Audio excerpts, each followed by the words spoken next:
I need to tell you about something that happened in the summer of 2017 that completely shattered everything I thought I knew about reality.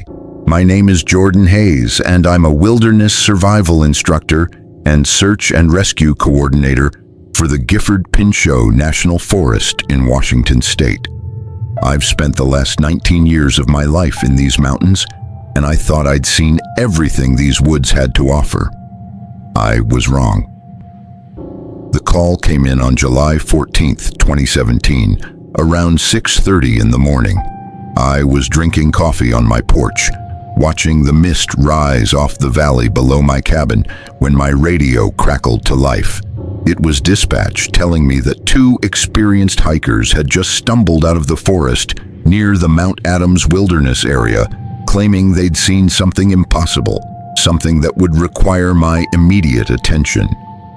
I drove the 40 minutes to the ranger station where the hikers were waiting. Their names were Michael Chen and Rebecca Lawson, both in their early 30s, both avid outdoors people with years of backcountry experience between them. They weren't the type to spook easily or mistake a bear for something else. But when I walked into that interview room, I could see the fear still fresh in their eyes. Michael was the first to speak, his hands wrapped around a styrofoam cup of coffee that had long gone cold. "We were doing a 3-day loop trail," he said, his voice steady but strained. "Yesterday afternoon, we were maybe 12 miles into the backcountry, following Cascade Creek toward the old growth section near Goat Ridge. That's when we saw the shelter." Rebecca leaned forward. It wasn't a natural formation, it was built. Branches and logs arranged deliberately, almost like a lean-to, but bigger, much bigger. We thought maybe it was an old hunting camp or something someone had abandoned, so we got closer to investigate. I pulled out my notebook. "What time was this?" "Around 4 in the afternoon," Michael said. The sun was still high, good visibility. We could see everything clearly. He paused, swallowing hard. "That's when we saw her." "Her?" "A woman," Rebecca said quietly. "She was maybe 50 yards away, partially hidden behind some trees. At first, we thought she was another hiker, maybe someone in trouble. She was wearing what looked like animal skins. Her hair was long and matted, and she moved strangely, like she wasn't used to walking on 2 legs anymore." I stopped writing. "What do you mean not used to walking on 2 legs?" Michael met my eyes. We called out to her, asked if she needed help. She turned and looked right at us. And Jordan, I've never seen an expression like that on a human face. It was terror, pure and absolute, like we were the most dangerous thing she'd ever encountered. And then what happened? "She made a sound," Rebecca continued. "Not a scream, not a word. It was this low, guttural vocalization, almost like she was calling for something. And that's when they appeared." "They? 3 of them," Michael said, his voice dropping to barely above a whisper. "Sasquatch, Bigfoot, whatever you want to call them. The biggest one had to be 9 feet tall. They came out of the forest like ghosts, moving through the undergrowth without making a sound. And they positioned themselves between us and the woman, protecting her. The hair on the back of my neck stood up. I'd worked in these forests for nearly 2 decades. I'd heard the stories, seen the occasional questionable footprint, listened to campers describe sounds they couldn't explain. But I'd never given the legends much credence. Now, sitting across from 2 credible witnesses who had no reason to fabricate such a story, I felt my skepticism cracking. "Did they approach you?" I asked. "No," Rebecca said.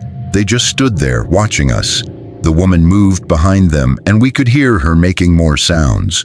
It sounded like she was communicating with them. Then the largest one, the male we think, made this deep rumbling sound in his chest. It was a warning. We understood immediately. We backed away slowly," Michael added. "Didn't turn our backs on them until we were at least 100 yards away. Then we hiked through the night to get back to the trailhead. We didn't stop moving until we saw the parking lot." I asked them to mark the location on a topographical map, which they did with surprising precision. The area they indicated was one of the most remote sections of the forest, accessible only by difficult trails, rarely visited even by experienced hikers. If someone wanted to disappear, it was the perfect place. After I finished the interview, I sat in my truck for a long time, trying to decide what to do. Protocol said I should file a report, maybe send a patrol to check it out. But something about this felt bigger than a routine investigation. If there really was a woman living out there with Sasquatch, she'd been surviving in one of the harshest environments in the Pacific Northwest. That required skills, adaptation, and most importantly, a reason to stay hidden for so long. I thought about the missing persons cases I'd worked over the years, the ones that had never been solved, where the person simply vanished without a trace. And then I remembered something that made my blood run cold. I drove straight to the county records office in Trout Lake. The clerk, a woman named Patricia, who'd worked there for 30 years, looked up from her desk as I entered. "Jordan," she said warmly, "what brings you by?" "I need to look at old missing persons files," I said, "specifically from the mid to late 1980s. She raised an eyebrow. "That's pretty specific. You working a cold case?" "Maybe," I said. "I'm looking for women who disappeared in the Mount Adams area. Solo hikers, campers, anyone who went into the wilderness and never came out." Patricia led me to a back room filled with filing cabinets. "These are all physical records from before we digitized everything." She pulled open a drawer labeled 1985 to 1990. "Help yourself." I spent the next 3 hours going through files, reading reports of people who'd vanished into these mountains, hunters who never returned, fishermen whose cars were found at trailheads with no sign of the owners, hikers whose tents were discovered empty, their gear untouched. But I was looking for something specific, a woman, probably young, probably experienced enough to survive alone, who disappeared in the right area and time frame. I found her in a file dated August 6, 1987. Her name was Elizabeth Marie Reeves, age 24 at the time of her disappearance. According to the report, she'd told her roommate in Portland that she was going on a week-long solo backpacking trip in the Gifford-Pinchot National Forest. She was an experienced wilderness enthusiast, held a degree in environmental science from Portland State University, and had hiked this area multiple times before. She never came home. The search effort lasted 3 weeks. Rangers, volunteers, search dogs, even a helicopter with thermal imaging. They found her car at a trailhead near the Mount Adams Wilderness area, exactly where Michael and Rebecca had encountered the woman and the Sasquatch. They found her initial campsite, evidence that she'd spent at least one night there. But after that, nothing. No trail, no signs of struggle, no body. Elizabeth Marie Reeves had simply vanished into the forest. I stared at her photograph, a picture taken from her driver's license. She had long brown hair, intelligent eyes, and a slight smile. She would be 54 years old now, the same approximate age as the woman the hikers had described. I pulled out my phone and called my supervisor, Frank Morrison. Frank had been with the Forest Service for 35 years and had worked Elizabeth's case back in '87. He answered on the third ring. "Frank," I said, "I need to talk to you about Elizabeth Reeves." There was a long pause. "Jordan, why are you digging into that old case?" "Because I think she might still be alive." Another pause, longer this time. "Come to my office," he said finally. "This isn't a conversation for the phone." An hour later, I sat in Frank's office, a small room decorated with topographical maps and photographs of the forest through different seasons. Frank was 62, with gray hair and the weathered face of someone who'd spent most of his life outdoors. He listened without interrupting as I told him about the hiker's report, about what they'd seen, about the location matching Elizabeth's last known whereabouts. When I finished, he sat back in his chair, and stared at the ceiling for a long moment. "I never told anyone this," he said finally, "but when we were searching for Elizabeth, we found something strange about 4 miles from her last campsite." "What did you find?" "Tracks," he said. "Footprints that didn't match any known animal in these forests. They were humanoid in shape, but massive, 18, maybe 19 inches long. The stride length suggested something at least 7 feet tall. We followed them for maybe a quarter mile before they disappeared into a rocky area where we couldn't track them anymore." "Did you report it?" "I put it in my notes, but the official report just said we found no evidence of what happened to her." Frank leaned forward. "Jordan, I've been in these woods my entire adult life. I've seen things I can't explain, heard sounds that don't match any animal I know. About 15 years ago, I was doing a solo patrol in that same area, and I saw one. Just for a few seconds, but I saw it. Massive, covered in dark hair, moving through the trees like it was part of the forest itself. It looked at me, just once, and then it was gone. Why didn't you ever say anything?" "Because who would believe me?" Frank shook his head. "And because I got the sense that they want to be left alone. They're not hurting anyone. They're just trying to survive in the few places we haven't completely taken over. If I'd reported it, there would have been hunters, researchers, media. It would have destroyed their peace." He pulled out a drawer and retrieved a file folder, yellowed with age. "This is my personal file on Elizabeth. Everything I remember, everything I suspected but couldn't prove." He slid it across the desk to me. "If you're going to look for her, you should know the whole story." I opened the folder and began to read. Elizabeth Reeves had been more than just an experienced hiker. According to Frank's notes, she'd been researching Sasquatch sightings in the Pacific Northwest. She'd contacted the Forest Service multiple times in the months before her disappearance, asking about remote areas, about places where large animals could live undisturbed. She'd even requested access to old sighting reports and trail camera data. "She was looking for them," I said. Frank nodded. "I think she found them, or they found her. And somehow, for whatever reason, she decided to stay."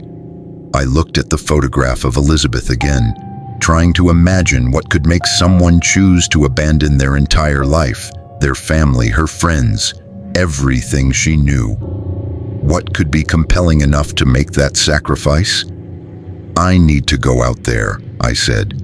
"I need to find her and understand what happened." Frank stood up and walked to the window overlooking the forest. "If you do this, you go alone. No backup, no radio report, no official involvement. If you find her and she's chosen to stay with them, you respect that choice. You don't bring the world down on their heads."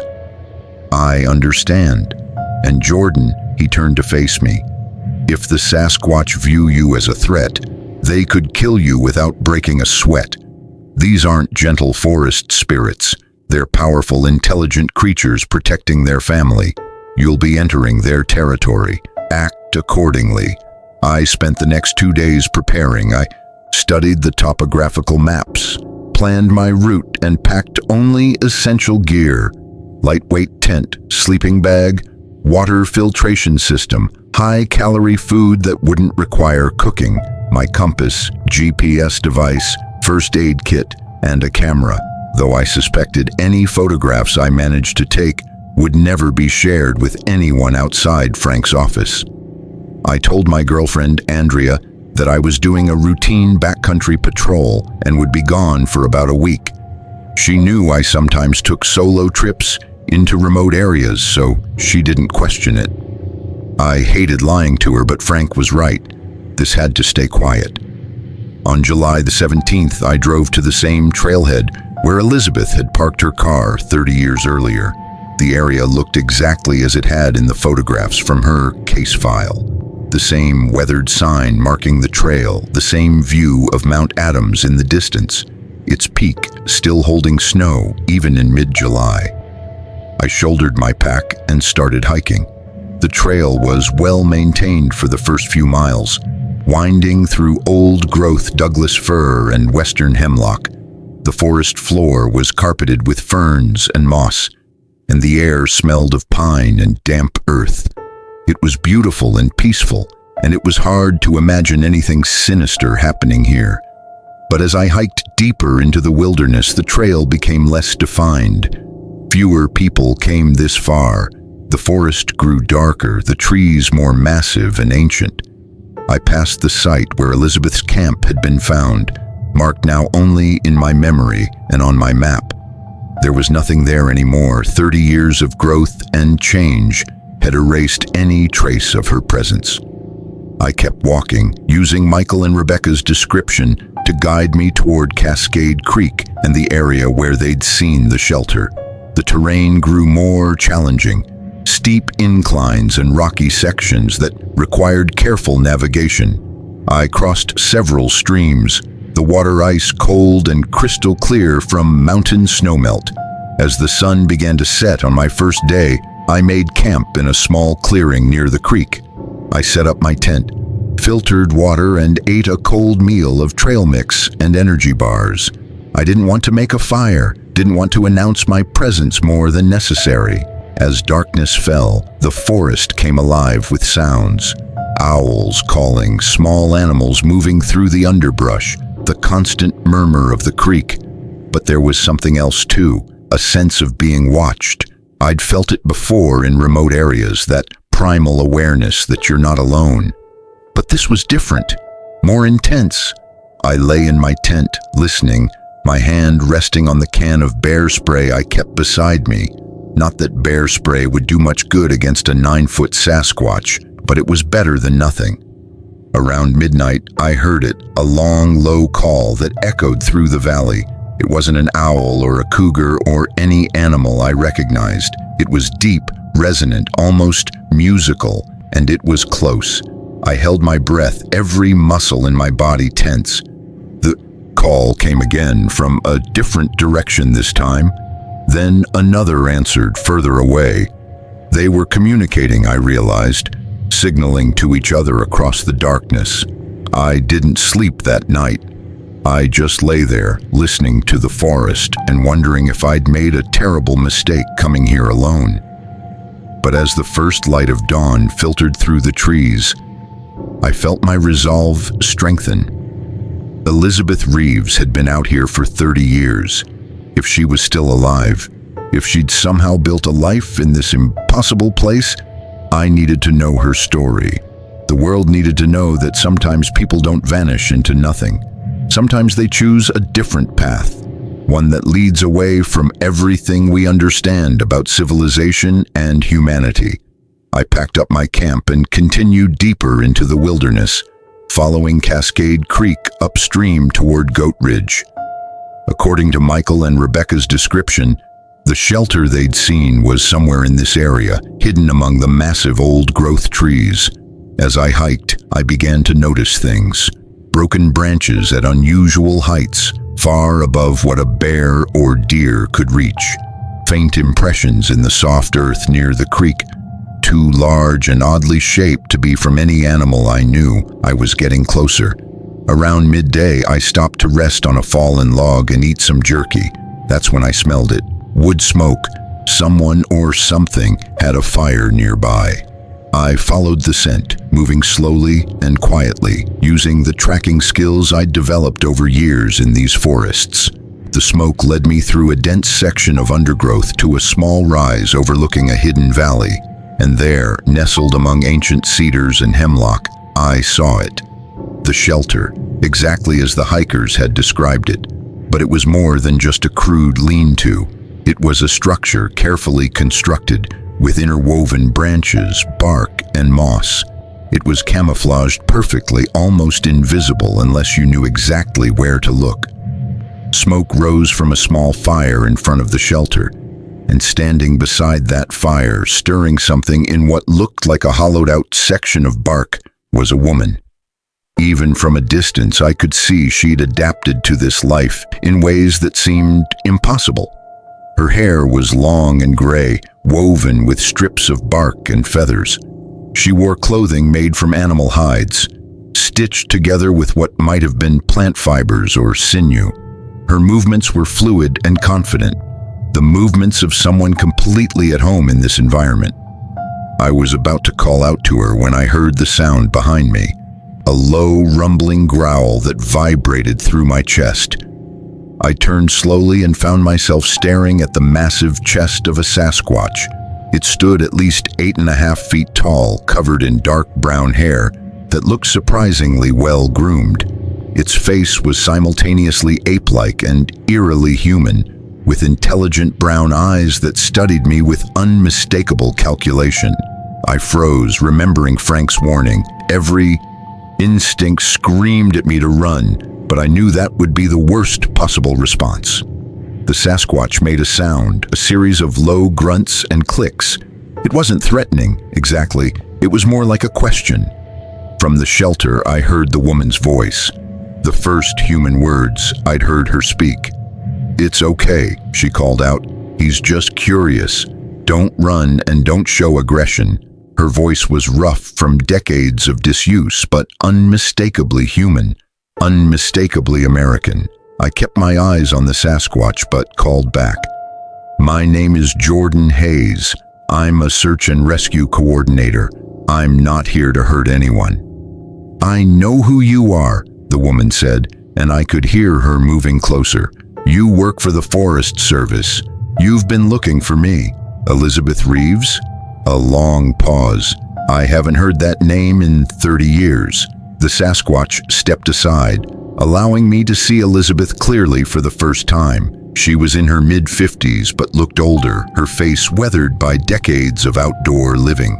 But her eyes were bright and sharp, filled with an intelligence that had clearly not diminished over the years. "You need to leave," she said simply. "This isn't a place for people from your world." "I came a long way to find you," I said carefully. "Your family, they never stopped looking. They never gave up hope." Something flickered across her face. Pain, maybe, or regret.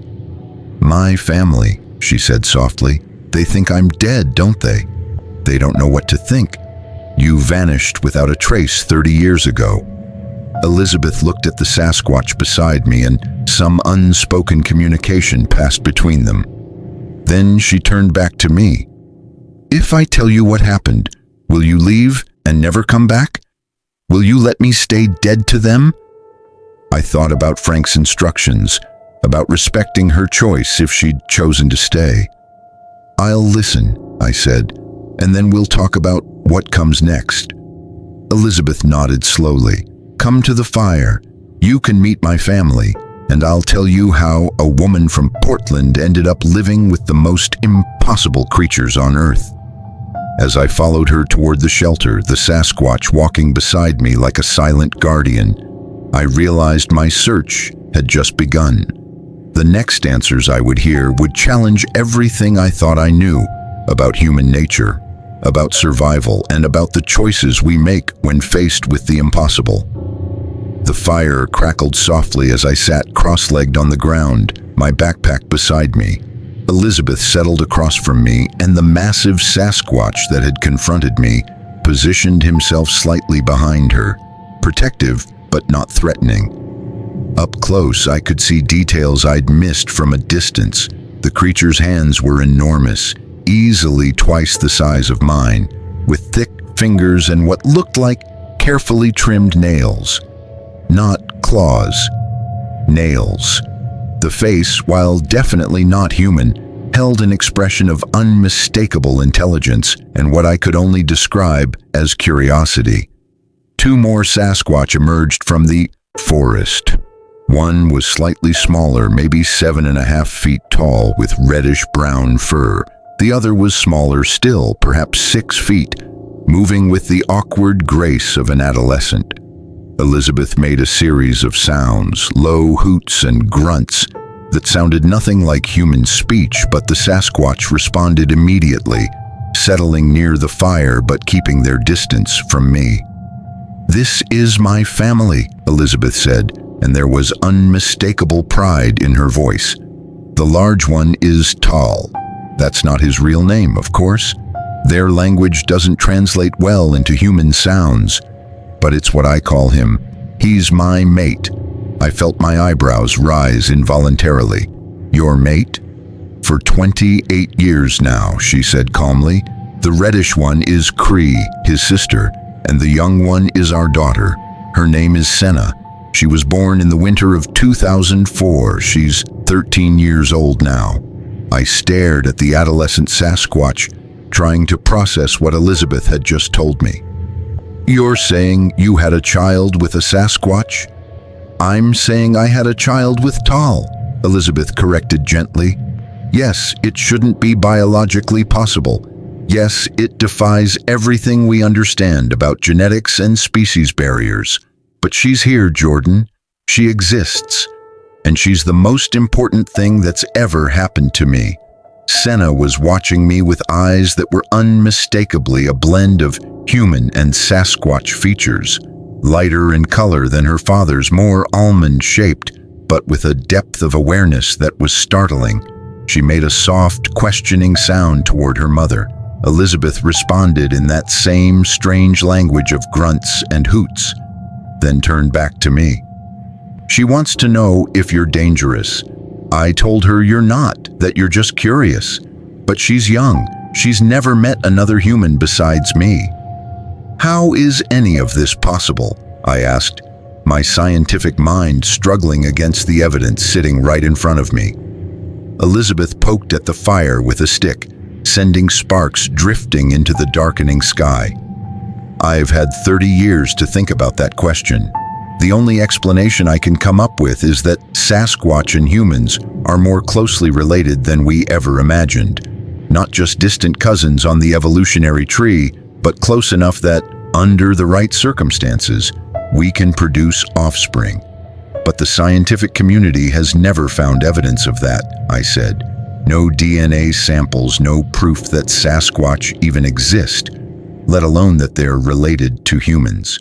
Because they're very, very good at staying hidden, Elizabeth replied. And because the few humans who do encounter them either don't believe what they've seen, or they choose to keep the secret, like you're going to have to choose, Jordan. I looked around at the small family group surrounding the fire. Tal was grooming Cree's fur, picking through it with surprising gentleness for such massive hands. Senna was playing with what looked like a carved piece of wood, turning it over and examining it from different angles. It was a scene of domestic tranquility that should have been impossible. Tell me what happened, I said. Tell me how you ended up here. Elizabeth was quiet for a long moment, staring into the flames. When she finally spoke, her voice was distant, lost in memory. I came to these mountains in August of 1987 because I was looking for proof. I'd been fascinated by Sasquatch reports since I was a teenager. Spent years researching sightings, reading native legends, analyzing footprint casts. Everyone thought I was crazy, my professors, my family, my friends, but I knew they were real. I could feel it. She paused, accepting a piece of what looked like dried meat from Tal. He handed it to her with a tenderness that was almost heartbreaking to witness. I planned a week-long solo trip, she continued. I was going to hike into the most remote areas, set up camera traps, look for signs. My roommate thought I was insane going alone into the wilderness, but I was 24 years old and convinced I was invincible. What happened on that trip? The second day, I found tracks. Fresh ones, less than a few hours old. Massive footprints heading up toward Goat Ridge. I followed them like an idiot, not thinking about what I'd do if I actually found what made them. I followed them for hours until I was completely off trail, deep in a part of the forest I'd never been before. Elizabeth's hand moved unconsciously to Tal's arm, a gesture of comfort or reassurance. That's when I saw him, Tal. He was younger then, maybe in his early 20s in human years.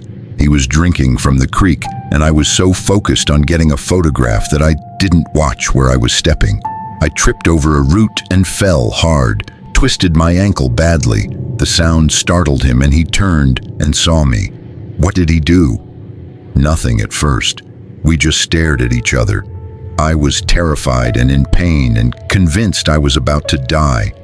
But he didn't attack. He didn't even move. He just watched me with these incredibly intelligent eyes, and I could see him thinking, processing, trying to decide what to do about this strange creature that had stumbled into his territory. Elizabeth smiled at the memory. I tried to stand up, but the pain in my ankle was excruciating. I'd sprained it badly, maybe even fractured something, and I was at least 15 miles from the nearest trail in terrain that would be difficult even with 2 good legs. I realized very quickly that I was in serious trouble. Tal made a sound, low and questioning. Then slowly, moving very carefully, he approached me. I was convinced this was it, that he was going to crush me or tear me apart. But instead, he knelt down and examined my ankle. His hands were so gentle, Jordan. He touched it carefully, and I could see him understanding that I was hurt. He helped you? More than that. He picked me up like I weighed nothing and carried me. For hours, he carried me to this valley, to this very spot where we're sitting now. There was already a shelter here, smaller than the one we have now. This was his home, and he brought me here and set me down and then left. I thought about what that must have been like, injured, alone in a primitive shelter in the middle of the wilderness, with no idea if the creature would return. Were you scared? Terrified, Elizabeth admitted, but also fascinated. I examined the shelter, the tools he had. Carved wood implements, containers made from bark, even what looked like woven plant fiber cordage.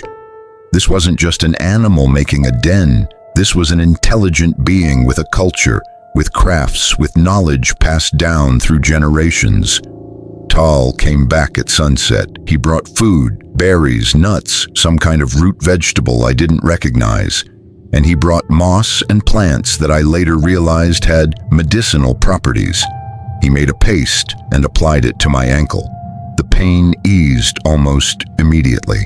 Over the next few days, he cared for me, brought me food and water, kept me warm at night with these incredibly thick furs. He didn't speak, obviously, but he communicated.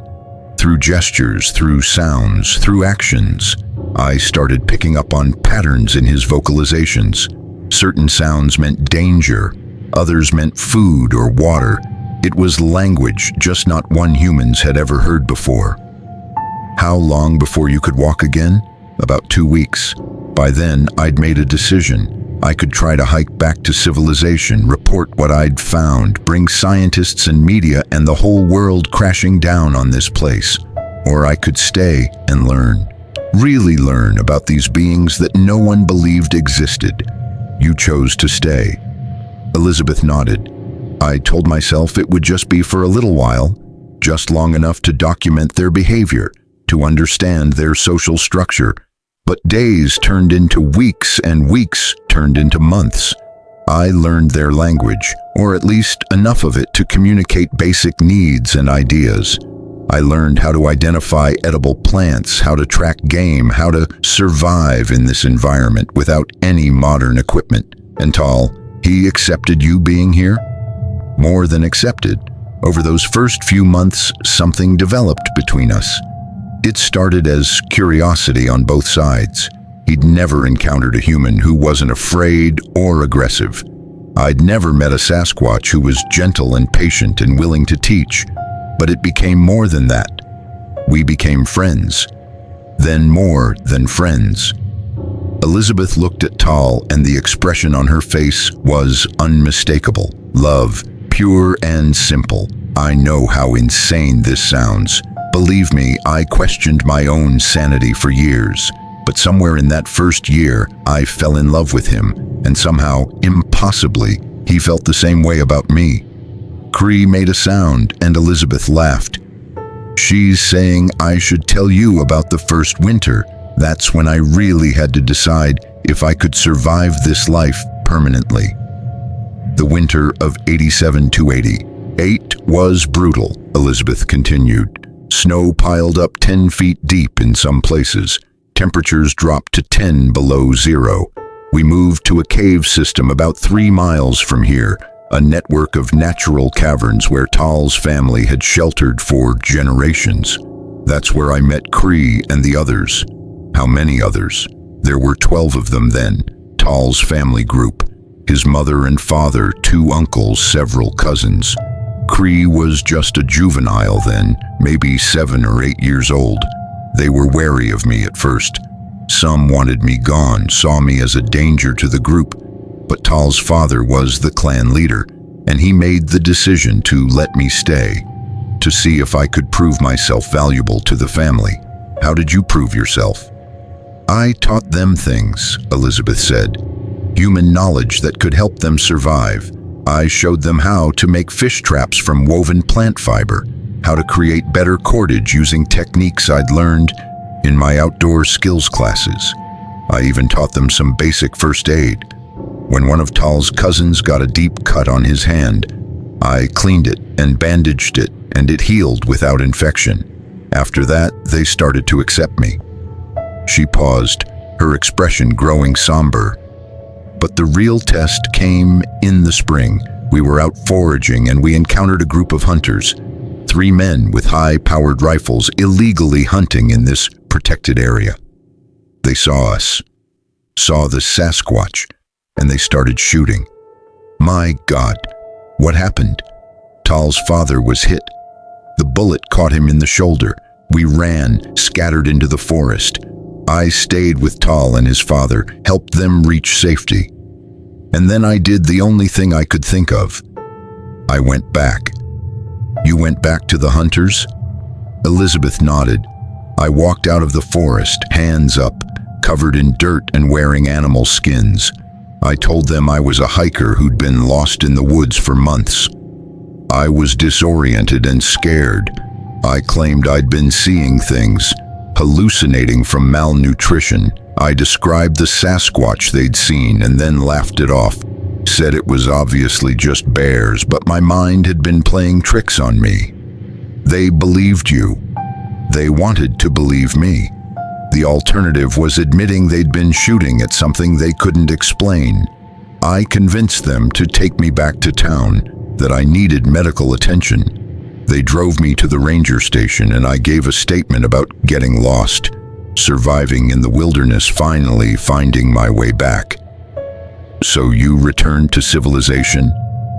For exactly 18 hours, Elizabeth said.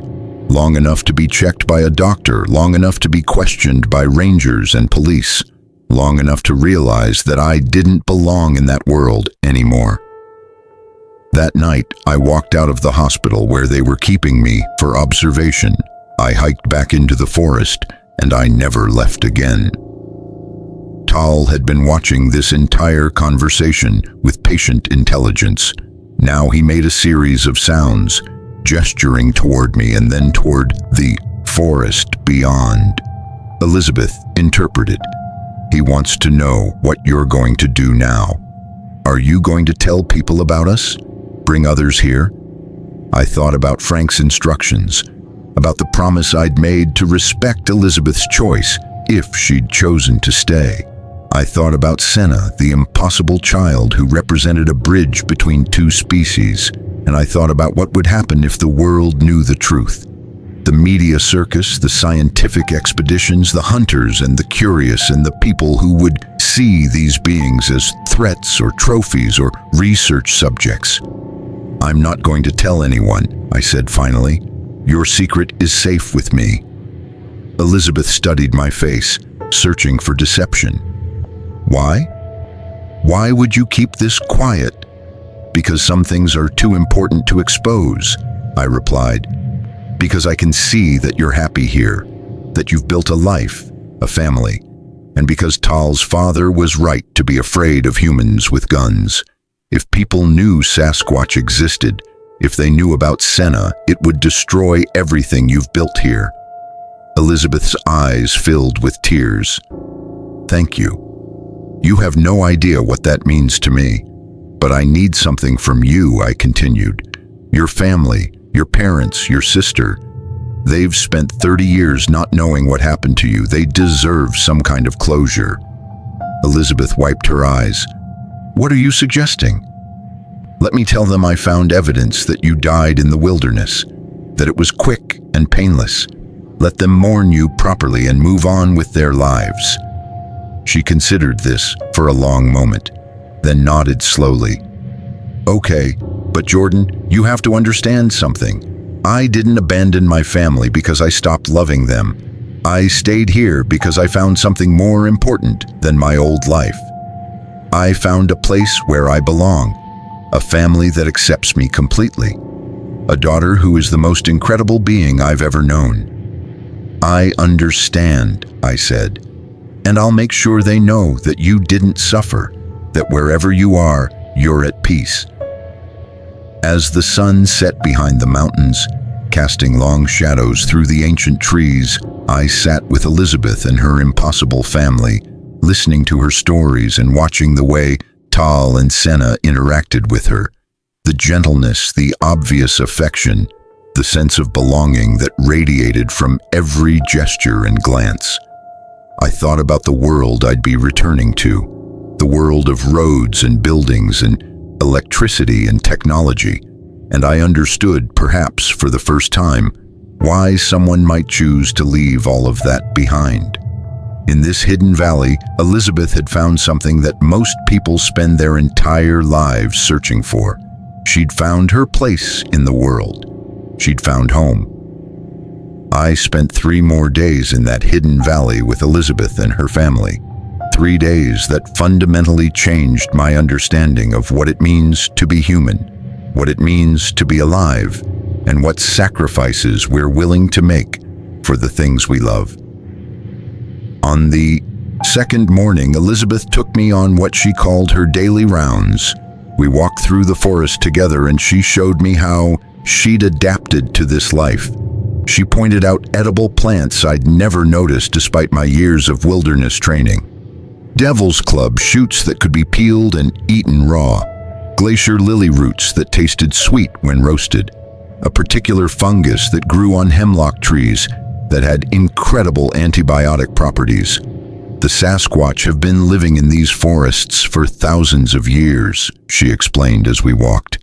They've accumulated knowledge that makes our modern survival guides look like children's books. Tal taught me things about this ecosystem that science hasn't even discovered yet. We stopped beside a massive cedar tree, its trunk at least 15 feet in diameter. Elizabeth placed her hand on the bark reverently. This tree was already ancient when Columbus arrived in the Americas. Tal's ancestors have been using its bark for medicine for at least 30 generations. They have oral histories that go back further than recorded human history. You can understand their language that well? I asked. Not perfectly, she admitted. Their vocal range is different from ours. They can produce sounds in frequencies we can't hear, but over 30 years, you pick up enough. And honestly, Jordan, so much of communication isn't about words. It's about intention, about presence, about truly paying attention to another being. We continued walking, and I noticed something remarkable. As we moved through the forest, we encountered various animals.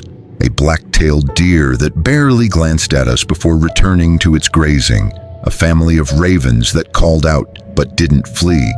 Even a black bear that looked up from turning over a rotting log, made brief eye contact with Elizabeth, and then went back to searching for grubs. They don't fear you, I observed. They know me, Elizabeth said simply. I'm part of the forest now. I've been here long enough that my scent is familiar. My presence isn't a threat. The animals have accepted me the same way Tal's family did. It took years, but now I can walk through these woods and I'm just another creature living here. We reached a small clearing where several large stones had been arranged in a deliberate pattern. Elizabeth sat on one of them and gestured for me to join her. This is where I come when I need to think, she said. When I need to remember who I was before I became who I am now. Do you regret your choice? I asked carefully.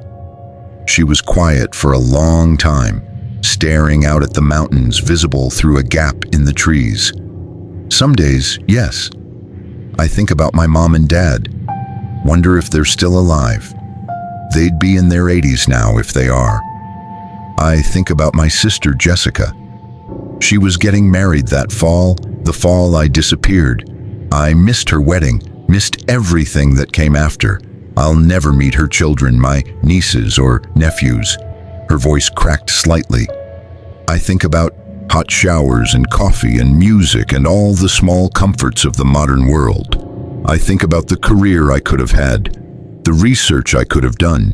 If I'd brought back proof of Sasquatch existence in '87, I would have revolutionized primatology, anthropology, evolutionary biology.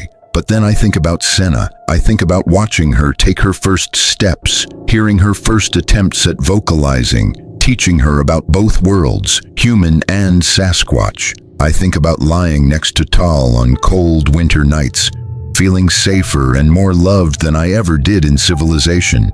And I know that I made the right choice. Not the easy choice, not the choice anyone else would understand, but the right choice for me. Tell me about Senna, I said. How is it even possible that she exists? Elizabeth smiled and her whole face lit up. Honestly, I don't know. When I first realized I was pregnant in the winter of 2003, I was terrified. I had no idea if it was even possible for me to carry a hybrid child to term. No prenatal care, no ultrasounds, no doctors. Just Cree and Tal helping me through it with traditional Sasquatch medicine and my own limited knowledge of human childbirth. The pregnancy lasted 11 months, which should have been my first clue that this was something different. The labor was brutal, 32 hours. But when Senna finally came into the world, Jordan, it was the most perfect moment of my life. She was beautiful, is beautiful. A perfect blend of both species. How much of her is human? How much is Sasquatch? Physically, she's mostly Sasquatch. The hair coverage, the skeletal structure, the strength. But her face has more human features than her father's. Her eyes are lighter, more expressive. Her hands are more dexterous. And cognitively, she's remarkable. She learned to walk at 9 months. She was using tools by 18 months. By age 5, she was fluent in both Sasquatch vocalizations and could understand English when I spoke it. Can she speak English? Elizabeth shook her head. Her vocal anatomy is more Sasquatch than human. She can make some human sounds, but not enough to form words. But she understands everything I say to her, and she's curious about the human world in ways that terrify me sometimes. What do you mean? Last year, she found a way to climb to a ridge where she could see the lights of Trout Lake in the distance. She became obsessed with them, wanted to know what they were, where they came from. I had to explain cities and electricity and human civilization, and I could see the longing in her eyes. She wanted to see it for herself. Elizabeth's expression grew troubled. That's my biggest fear, Jordan. That one day Senna will decide she doesn't want to live hidden in the forest, that she'll want to explore the human world. And if she does, if she's seen, it won't just expose her, it'll expose all of them. Every Sasquatch in these mountains will be at risk. Have you considered trying to integrate her somehow? Maybe there's a way. No, Elizabeth interrupted firmly. I've thought about it countless times. Every scenario ends in disaster. At best, she becomes a scientific curiosity, studied and tested and displayed. At worst, she's seen as a threat or a freak. There's no place in human society for someone like Senna. The world isn't ready for her. We sat in silence for a while, both of us contemplating the impossible situation. Finally, I asked the question that had been nagging at me since I'd arrived. Are there others? Other groups of Sasquatch in these mountains? Yes, Elizabeth said. Not many. The population is small and scattered, but there are other families, other clans.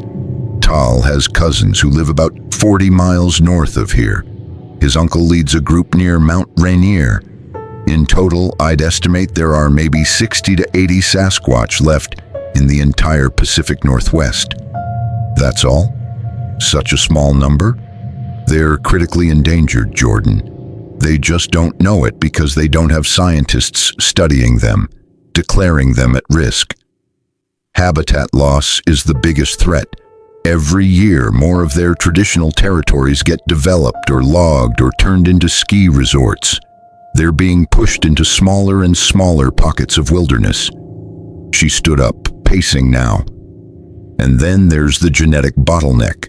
The population is so small that inbreeding is becoming a problem. Tal's family is worried about it. That's actually one reason they accepted me. New genetic material, even from a different species, might help strengthen the bloodline. Is that why you and Tal... Part of it, Elizabeth admitted, but only a small part.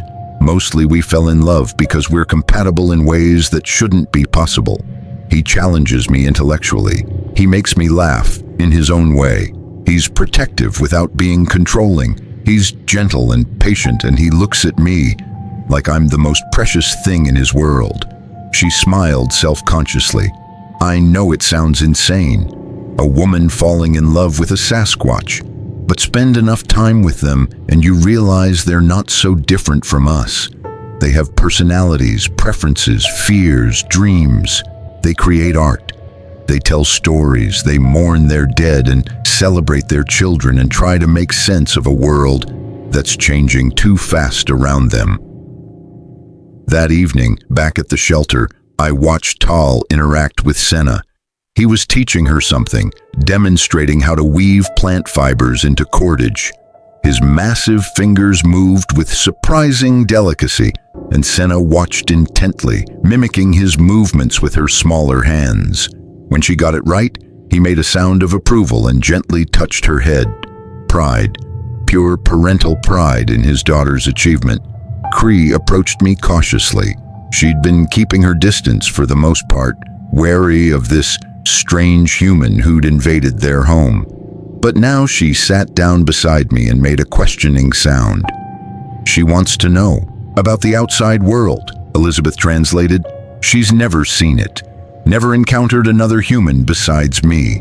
She's curious about your clothes, your equipment, the things you carry. Can I show her? I asked. Elizabeth spoke to Cree in their language, and Cree made an affirmative sound. I pulled out my pack and began showing her items, one by one. My LED headlamp fascinated her. When I turned it on, she jerked back in surprise, then leaned closer, studying the bright light with intense curiosity. I let her hold it, showed her how the button worked. She clicked it on and off repeatedly, making sounds of delight. My compass confused her until Elizabeth explained the concept of magnetic north. My water filter made sense immediately. Once Cree understood, it removed impurities from water. My emergency whistle startled her so badly when I demonstrated it that Tal jumped to his feet in alarm. Sorry, I said quickly, showing them it was harmless. Elizabeth laughed, a sound I realized I hadn't heard nearly enough during my visit. It was good to hear her laugh. It reminded me that despite everything, despite the incredible strangeness of her situation, she was still fundamentally the same person who'd walked into these woods 30 years ago. Still curious, still eager to learn, still finding joy in small moments. That night, lying in my tent outside the main shelter, I thought about everything I'd witnessed. The gentle family dynamics, the obvious love between Elizabeth and Tal, the remarkable intelligence of these beings who weren't supposed to exist. I thought about what would happen if the world knew the truth. The media frenzy, the scientific expeditions, the inevitable conflict between those who wanted to protect the Sasquatch and those who wanted to study them or hunt them or prove they were dangerous. I understood why Elizabeth had made the choice to stay dead to her old world. It wasn't just about protecting her new family. It was about protecting an entire species from the worst impulses of humanity. On my fourth morning in the valley, Elizabeth walked with me to the edge of their territory.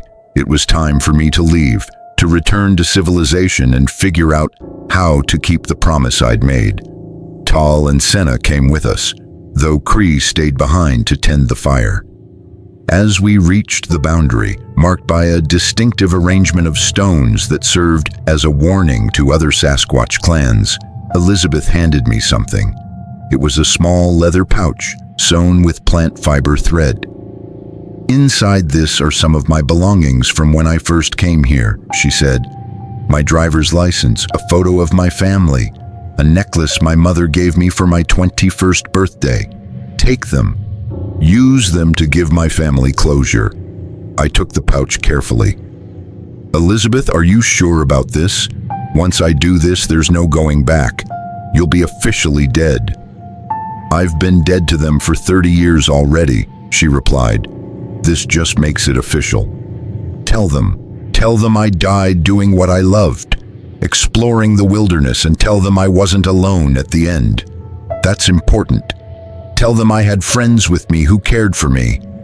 "I'll tell them," I promised. Senna approached, moving with that peculiar grace that was part human, part something else entirely. She looked at me with those intelligent, questioning eyes and made a series of soft sounds. "She's asking if you'll come back," Elizabeth translated. "She wants to know if she'll see you again." I looked at Elizabeth. "Would that be okay? If I visited occasionally?" Elizabeth considered this. "Once a year, maybe. Just to check in, to make sure we're okay. But you can never tell anyone, Jordan. Not your supervisor, not your girlfriend, not anyone. This has to be a secret you take to your grave." "I understand," I said. "Once a year. Just a quick visit to make sure everyone's healthy and safe." Tal made a deep rumbling sound and extended his massive hand toward me. I understood the gesture. He was offering a handshake, that most human of greetings. I took his hand, feeling the incredible strength contained in those fingers, the careful control he exercised not to crush my much smaller hand. "Thank you," I said, looking into his eyes. "Thank you for taking care of her, for giving her a life she never could have had in my world." Tal responded with a sound that didn't need translation. It was acknowledgement, acceptance, perhaps even a hint of respect. This human had entered his territory, met his family, learned his secrets, and chosen to protect them rather than exploit them. That meant something. Elizabeth hugged me tightly. "Be safe, Jordan. And remember, some mysteries are meant to stay unsolved. Some legends are better left as legends." "I'll remember," I said. I watched as the three of them melted back into the forest, disappearing within seconds despite their size. One moment they were there, distinct and solid. The next, they were gone, as if they'd never existed at all. If I hadn't been standing there with Elizabeth's pouch in my hand, I might have convinced myself I'd imagined the entire encounter. The hike back to my truck took 2 days. I moved slowly, processing everything I'd experienced, trying to figure out how to keep my promise to Elizabeth, while also dealing with the weight of the secret I now carried. I'd found one of the Pacific Northwest's most famous missing persons. I'd discovered proof that Sasquatch existed. I'd met a hybrid child who represented an impossible bridge between two species, and I could never tell anyone. When I finally reached my truck, the normal world came rushing back. Cell phone signal, radio chatter from other rangers, the distant sound of traffic on Highway 12. It all felt surreal and strangely hollow compared to the depth of experience I'd had in that hidden valley. I drove to Frank's office and told him I'd found Elizabeth's remains. I showed him the items from her pouch, explained that I'd located her body in a remote ravine, that she appeared to have fallen and died quickly from her injuries. It was all a lie, but it was the lie we'd agreed upon. Frank examined the driver's license, the photograph, the necklace. His eyes were sad, but understanding. "You'll need to file an official report," he said quietly, "and I'll need to contact her family. They deserve to know she's been found." "I know," I said. "I'll handle it." The next week was difficult. I wrote a carefully constructed false report about finding Elizabeth's skeletal remains and personal effects in a ravine approximately 14 miles from her last known location. I stated that based on the evidence, she appeared to have fallen while hiking, sustaining injuries that would have been fatal. The remains had been scattered by animals over the years, making recovery impossible, but the personal effects provided definitive identification. Frank contacted Elizabeth's family. Her parents were both still alive, both in their early 80s now, living in a retirement community in Portland. Her sister Jessica was 51, married with 3 children, working as a school teacher. They wanted to meet me, wanted to hear firsthand about how I'd found their daughter and sister. So I drove to Portland on a gray Saturday in early August and sat in a comfortable living room with 3 people who'd spent 3 decades wondering what happened to someone they loved. Elizabeth's mother, Margaret, was a small woman with white hair and Elizabeth's same intelligent eyes. Her father, Robert, was tall and thin, with the weathered hands of someone who'd spent his life working outdoors. Jessica looked remarkably like Elizabeth had in the photograph from her driver's license. The same bone structure, the same expression. I told them the story I'd prepared, how I'd been conducting a routine backcountry patrol and had noticed an unusual formation of rocks, how something had drawn me to investigate, how I'd found the ravine and at the bottom, partially hidden by vegetation, Elizabeth's belongings. She died quickly, I told them, which was true in its own way. The fall would have been sudden. She wouldn't have suffered. And I found evidence that she wasn't alone. There were signs that animals had been caring for her, staying with her. She had friends there at the end. Margaret started crying softly. Robert held her hand tightly, his jaw clenched with the effort of maintaining composure. Jessica just stared at me, searching my face for something. "You're not telling us everything," she said finally. I met her eyes. "I'm telling you what I can, what I know for certain. Your sister died doing what she loved in a place of incredible beauty, and she wasn't alone. That's the truth that matters." Jessica held my gaze for another long moment, then nodded slowly. "Okay, thank you for finding her. Thank you for giving us this." We talked for another hour. They shared memories of Elizabeth, her childhood adventures, her obsession with nature, her determination to prove that Sasquatch existed. They laughed about how stubborn she'd been, how she'd never given up on ideas everyone else had dismissed as crazy. "She was special," Robert said, his voice rough with emotion. "She saw the world differently than most people, always had. I used to worry that she'd get herself into trouble, following her wild theories into dangerous places. I guess I was right to worry. She was brave," I said, "and she was brilliant. The things she knew about wilderness survival, about ecology, about understanding animal behavior, she was extraordinary." The memorial service was held 2 weeks later in a small church in Portland. I attended, standing in the back, watching as friends and family said goodbye to someone who wasn't actually dead. They shared stories, displayed photographs, celebrated a life that had ended at age 24, frozen in time. Except it hadn't ended, it had transformed. Elizabeth Reeves hadn't died. She'd evolved into something new, something that couldn't exist in the normal world. She'd become a bridge between species, a mother to an impossible child, a member of a family that most people thought was mythology. I kept Elizabeth's secret. I filed my report, attended her memorial, and never spoke about what I'd really found in that hidden valley. But I thought about it constantly, about Tal and Cree and Senna, about the small population of Sasquatch struggling to survive in ever-shrinking wilderness, about the choice Elizabeth had made and the life she'd built. A year later, in July of 2018, I returned to that valley. I hiked the same trails, followed the same creek, found the same hidden clearing. The shelter was still there, improved and expanded, and Elizabeth was waiting for me. She looked healthy, happy. Senna had grown noticeably, now standing nearly 7 feet tall and moving with increased confidence. Tal greeted me like an old friend, that same careful handshake, the same rumbling sound of welcome. "We're okay," Elizabeth told me. "Senna's thriving. We had a good winter, plenty of food, no close calls with hunters. The family is safe." I told her about the memorial service, about meeting her family, about the closure I'd been able to give them. She cried, but she also smiled. "Thank you," she said. "Thank you for letting them say goodbye properly." I returned every summer after that. Sometimes I brought small gifts, medical supplies, a pair of reading glasses I thought Elizabeth might need as her vision changed with age.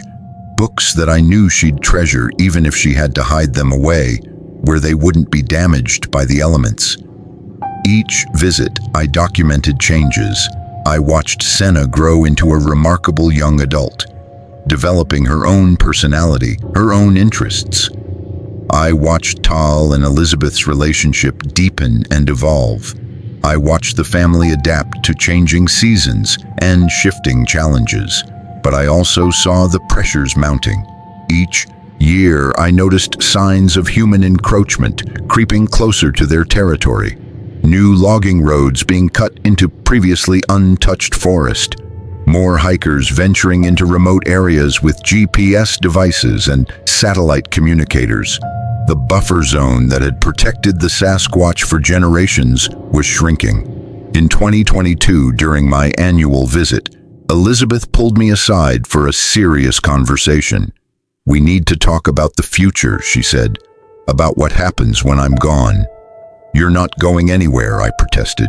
"You're only 59, you could have decades left." "Maybe," she said, "but I'm not getting any younger, and this life is hard, Jordan. The winters are brutal. The physical demands are intense. I've been lucky to stay healthy this long, but I know my time is limited.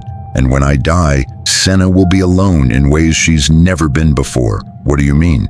"She'll be the only hybrid, the only being who exists between two worlds. Tal will care for her, of course. The family will protect her. But she'll never have a mate, never have children of her own. She'll watch her family age and die, and there won't be anyone to replace them. She'll be the last of something that should never have existed in the first place." Elizabeth's eyes filled with tears. "I gave her an incredible gift by bringing her into this world, but I also cursed her. She'll never truly belong anywhere, not with the Sasquatch because she's part human, not with humans because she's part Sasquatch. She's completely unique and completely alone." I didn't know what to say to that. There was no easy answer, no solution that could resolve the fundamental impossibility of Senna's existence. "Promise me something," Elizabeth said. "When I'm gone, you'll still check on her. You'll make sure she's okay. You'll be her connection to the human world, even if she can never fully be part of it." "I promise," I said. Now, in 2025, I continue to keep that promise. Elizabeth is 62 years old and still thriving in her hidden valley. Senna is 21, a fully grown hybrid who stands 7.5 feet tall and possesses an intelligence that seems to combine the best of both species. Tal is aging but still strong, still protective of his unusual family. I'm the only human alive who knows their story, the only person who can verify that Elizabeth Reeves didn't die in 1987, that she's lived an impossible life for 38 years in the deep wilderness, that she fell in love with a Sasquatch and gave birth to a child who should not exist but does, beautifully and undeniably. I carry the weight of this secret every day. I walk through the world knowing something that would revolutionize science, that would change our understanding of human evolution and primate biology. I know where Sasquatch live. I know they're real. I know they're endangered. And I can never, ever tell anyone, because some secrets are more important than fame or scientific advancement. Some truths would do more harm than good if revealed. Elizabeth understood that when she chose to stay dead to her old world, and I understand it now, carrying the burden of protecting her new one. There are moments when I'm tempted to tell someone. When I'm sitting across from a colleague discussing wildlife conservation, and I want to scream that there's an entire species we should be protecting, but can't acknowledge. When I hear people dismiss Sasquatch sightings as hoaxes, and I want to show them the photographs I've taken over the years, the images I keep locked in a safe in my cabin, where no one will ever find them. But then I remember Senna's face. I remember Tal's trust. I remember Elizabeth's sacrifice and the life she built in that hidden valley. And I know that some mysteries are meant to remain unsolved. Elizabeth Reeves vanished in 1987. That's the official story. And it's the story I'll tell until the day I die. But the truth is so much more beautiful and complex than anyone could imagine. She didn't vanish. She transformed. She found a life that made her happier than anything the modern world could have offered. She found love in the most unlikely place and became part of something ancient and precious and impossibly rare. And as long as I can keep her secret, as long as I can protect that hidden valley and the remarkable family living there, Elizabeth and Tal and Senna can continue their quiet existence in the deep wilderness, unknown and undisturbed, living proof that the world still holds mysteries worth preserving, legends worth believing in, and love that transcends every boundary we thought was impossible to cross. That's the truth I carry. That's the story I'll never tell. And that's why every summer I disappear into the forests of Washington State for a week, hiking to a place that doesn't exist on any map, visiting a family that the world thinks is mythology, checking on a woman who's been dead for 38 years but is more alive than most people I know. Some stories don't have endings. They just continue quietly in the spaces between what we know and what we're afraid to believe. This is one of those stories, and it will remain hidden, protected, sacred for as long as I draw breath.